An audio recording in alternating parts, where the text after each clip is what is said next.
Welcome into a special edition of Stacking the Box here with Vernon Davis. Played 14 seasons in the NFL, a two-time Pro Bowler.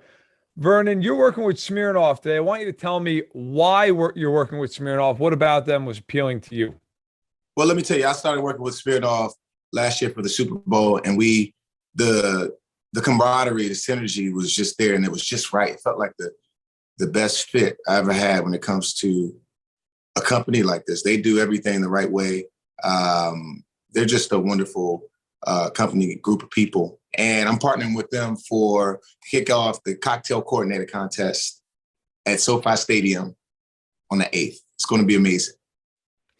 What is your favorite cocktail to have with Smirnoff? The Cosmo Catch. Love the Cosmo Catch. It's a great drink. If you never had it, you need to try it. It will change your life. You'll be drinking it everywhere. Okay. All right. Well, listen, speaking of catching things, your old San Francisco 49ers, the receivers are pretty set. The quarterbacks, maybe not so much. Jimmy Garoppolo got restructured. He is back, at least for the time being, in San Francisco, has that no trade clause. Trey Lance is a starter. Do you think the whole situation puts more pressure on Trey Lance? Well, I think pressure is a good thing. If a young guy like Trey Lance can come in and understand the essence of pressure and what it does for you, I think he'll do really, really well, knowing that his back is up against the ropes, so to speak. And I think that's a wonderful thing. And seeing Trey Lance, I was at the practice about a month ago, maybe a month and a half ago in San Jose, and I mean, he looked amazing. He looked really poised. He looked like he was ready to go. He's very confident, and I truly believe that this could be his year. If you're in that locker room, and look, you've been in locker rooms where there's been questions about who's going to start a quarterback and which guy are you going to go with, would you feel like, hey, Trey's a guy, we gave up all these first-round picks, he's who we need to go with moving forward? Or would you feel like, look, maybe Jimmy doesn't have the ceiling that Trey Lance might have, but we've been to two of the three last NFC title games. We've been to a Super Bowl. We were very close to winning that Super Bowl. How do you think you'd feel if you were in the room? Well, I feel like so football, any sport is all about what can you do for me right now.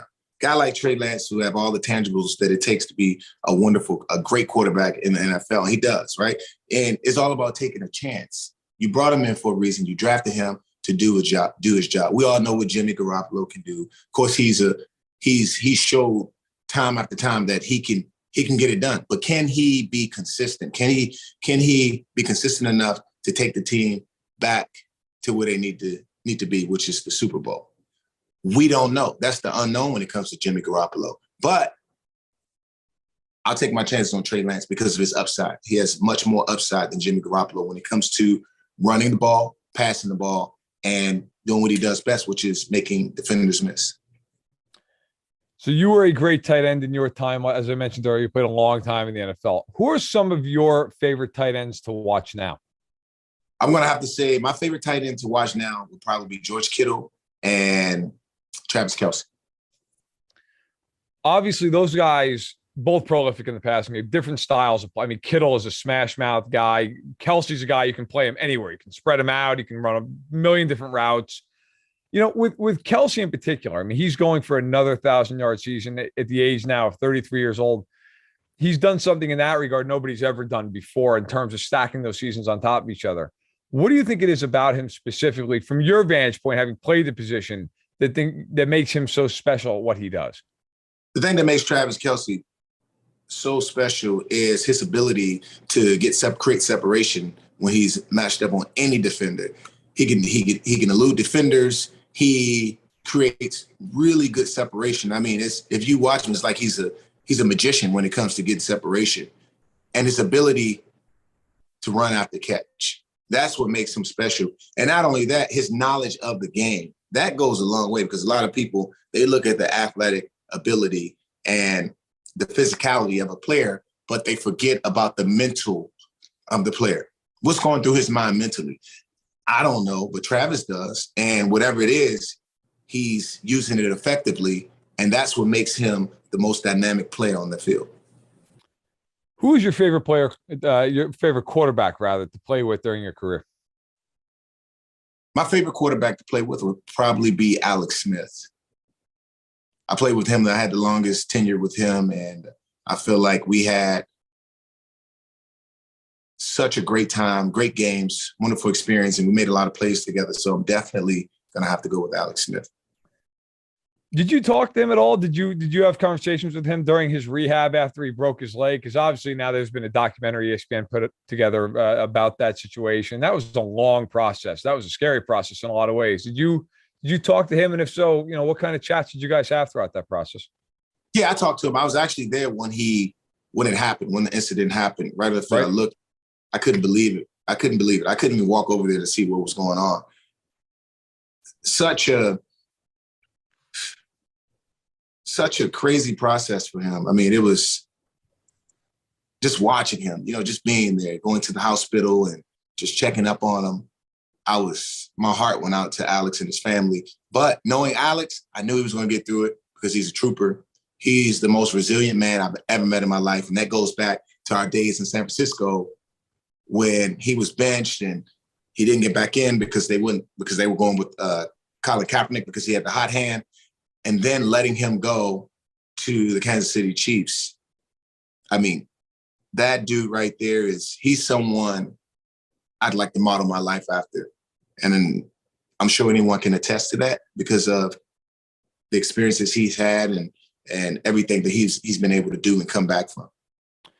Was it hard on that team? That team where obviously ended up going to the Super Bowl with Kaepernick and falling just short against Baltimore. But was it difficult, being, I guess, as close as you were and are to Alex Smith, knowing that, Kaepernick can do some things certainly that Alex Smith can't do. But Smith also had that track record, especially since Harbaugh had gotten there of, hey, wins a ton of games, we're having a lot of success.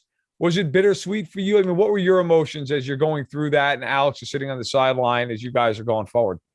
Yeah, Alex, he was well respected on the team. Everyone loved Alex not only because of